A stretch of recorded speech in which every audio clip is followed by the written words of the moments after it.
আর আমি আগেই বলেছিলাম বারমহলের বিচার নিয়ে আমার কিচ্ছু বলার নেই, কিন্তু অন্দরমহল আমার। সেখানে কোনো অনাচার ঘটলে আমি অনর্থ ঘটাবো। অনাচার ঘটেছে, চরম অনাচার। আমি প্রতিকারের অপেক্ষায় রইলাম।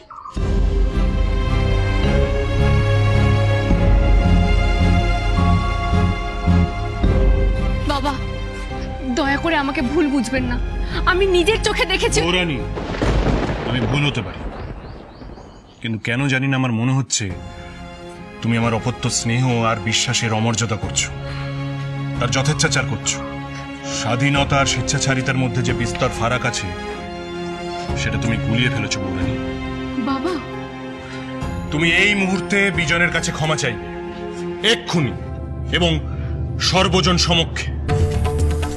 নিবারণ যদি অন্যায় করে বৌরানীর পায়ে নাক্ষত দিয়ে ক্ষমা চাইতে পারে, বৌরানীও তাহলে মিথ্যে দোষারোপ দিয়ে ক্ষমা চাইবে বই কি?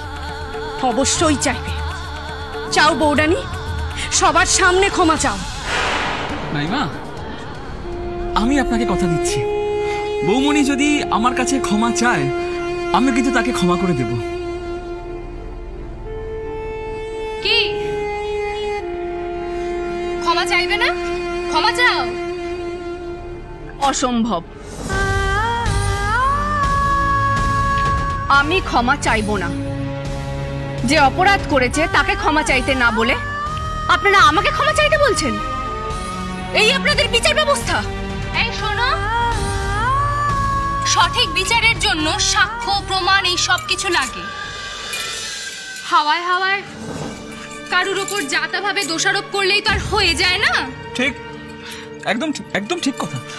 বৌমণি, আমি বলি কি, আপনার মনে হয় কোথাও একটু ভুল হচ্ছে।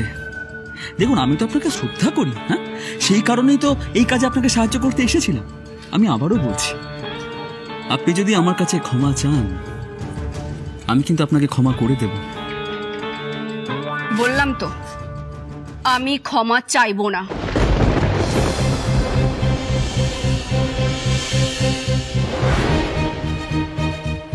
বৌরানী, এটাই কি তোমার শেষ কথা বৌরানী? অন্যায়ের কাছে মাথা নিচু করতে আমি শিখিনি বাবা। বৌরানী, তুমি ভুলে যেও না, তোমার কথার সত্যতা কিন্তু তুমি এখনো প্রমাণ করতে পারো। মেঘলা দিনে সূর্য ঢাকা থাকে বাবা, তার মানে এই নয় যে সূর্য ওঠেনি। বাবা, আপনি একবার হৃদয় দিয়ে কথাটা বোঝার চেষ্টা করুন। হৃদয়? বিচার ব্যবস্থা যদি হৃদয় মানত তাহলে আমি নিজের সন্তানকে এইভাবে ত্যাগ করতে পারতাম না। বাবা, তুমি বিজনের কাছে ক্ষমা চাইবে কি না? না। এটাই তোমার শেষ কথা? প্রথম কথাও এটাই ছিল বাবা। বেশ, তাহলে আমার এবার শেষ কথা শুনে নাও। তুমি যদি বিজনের কাছে ক্ষমা না চাও তাহলে আজ থেকে এই বাড়িতে তোমার পড়ানো বন্ধ।